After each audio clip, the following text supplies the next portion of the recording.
I'm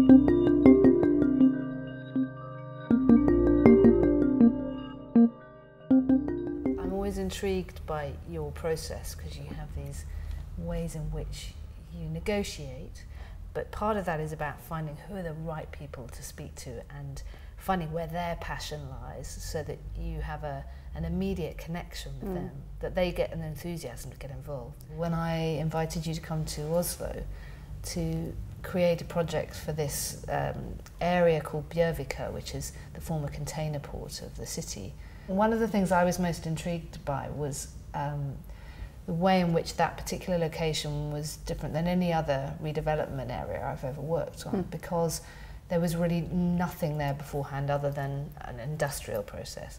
There weren't any residents, and it had no community to speak of, except tourists that were coming onto the Opera House roof.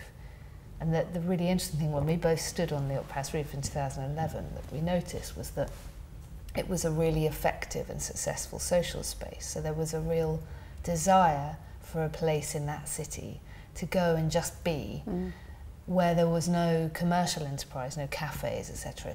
And I'm intrigued with then how this proposal for a bakehouse developed, and that it's more than a structure, it's an entire area of land, isn't it, that we're working to protect for the future. Bjørvika has been a really important project in a way of framing our other projects and seeing kind of what the different situations were that guided those projects. And now I'm looking at them, and every single one of them was kind of pushing up against something in its location, something historical, something architectural. So the boat oven's this strange object, which is this kayak with an oven, a functioning oven in it, with this flat hot plate on the top. And it operated, didn't it, as a sort of this Pied Piper running through Oslo. When we first visited Oslo, one thing that was quite striking was the neighboring neighborhood. Grønland is very culturally diverse, and as you walk through, there's smells of bread being baked, so we just followed our nose, and oftentimes there would be a fire oven making flatbread. There's Iraqi bakeries making flatbread, Iranian, Afghani, Somalian, Tunisian, Pakistani, and then we would go back to our hotel or our apartment and be served flatbread by Norwegian citizens. And so we started to think of the flatbread as a currency that could be used to cross between all of these cultures or bring these cultures together with something that they held in common.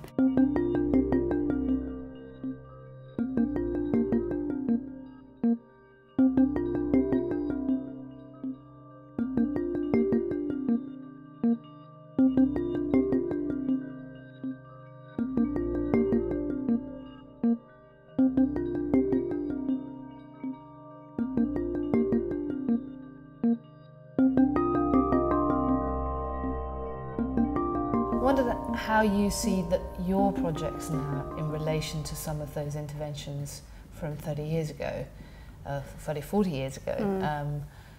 How is a grain field in Oslo different from a wheat field in Battery Park? I mean, it's quite interesting because where we're located now, there are these two towers that are quite like the Twin Towers in New York, and that was something that only started to come into the picture rather recently as we were taking pictures. Ventilation towers, for the tunnel underneath, Because we were on a different site before, so when we were there in March taking pictures, it was stunningly similar to see the demonstration grain field that we've planted with the backdrop of the city and these two towers. It's exactly like Dennis's wheat field with the two towers in the background, But I think the striking difference, which I only thought about recently too, was that she was demonstrating really conventional agriculture, and she brought in harvesters, and the wheat was grown in lines, and it was really a specific moment. It was before a whole conversation of organic farming and small-scale farming was really in the mainstream. And I think the striking difference is that the grains we're planting are these ancient heritage grains, which are quite unstable. They're not conventional. They're not even part of the dominant economy. They're really, in a sense, sort of they're kind of a pirate economy. The farmers who are growing them are doing so illegally, but they're so dedicated to keeping these lines going, these ancient lines going, that they carry on. So given that this is a commission by the developer who owns that land and will be turned over to the city eventually, is this a political agitation? Do you see it, is it kind of political work by stealth? I think it's become that, but I think it's such an exciting moment because Norway still is outside of the European international law, or the European agreement around intellectual property that relates to seeds and biological life. So it's still in a really exciting time where there are no GMOs being grown, genetically modified organisms being grown in Norway, but they're really close to adopting that law. So to be in a position of almost preemptive, protective measures is quite exciting. So it would be an area of land that's protected in perpetuity, Hopefully. to grow GMO-free crops and to propagate ancient grains, with this kind of bakehouse in the centre that acts as this meeting house. One of the things that's always a challenge for us has been this insistence on permanence, you know, the value of a permanent public work of art and how that's usually thought of as some bronze statue. So how have you negotiated that amongst Futurefarmers in terms of how you deal with duration and time and this insistence of the value of a permanent artwork? Well, it's interesting because you say duration and time, and lately I've been thinking a lot about those in terms of film. And you know, it's kind of an aside, but I really think I don't think of permanence really ever in my life, because I don't think anything is permanent. And we've been asked several times, even in the material, we've been trying to use the local clay, and we talk to technicians and we say it's a permanent structure, and they go, what does that mean? Is that 10 years? Is it 50 years? The soil scientist says, is that 10,000 years? You know? So I think that that term permanent really has to be defined by us in Bjørvika. What does it need to be? And I think Futurefarmers has really thought about the power of impermanence.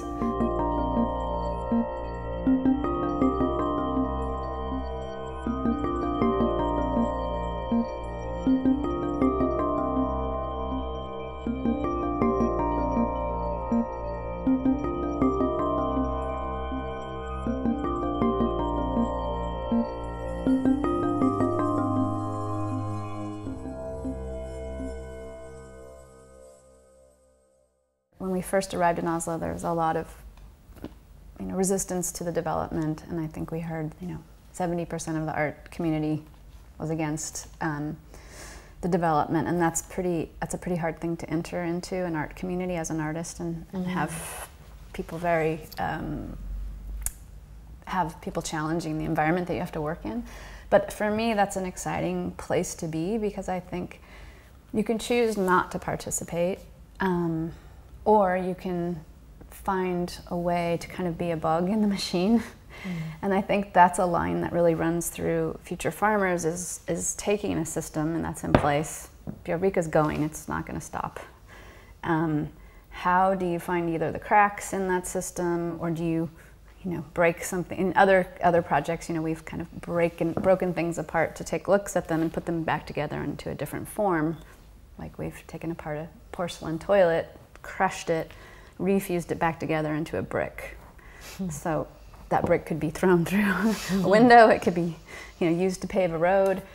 But trying to find possibilities within this pretty tricky space of a large capital development is kind of exciting. There's an orthodoxy of types of projects dealing with urban agriculture and food production, and I think much of that is about it being a very useful common currency and a way of infiltrating into cultures and the way in which people communicate with one another.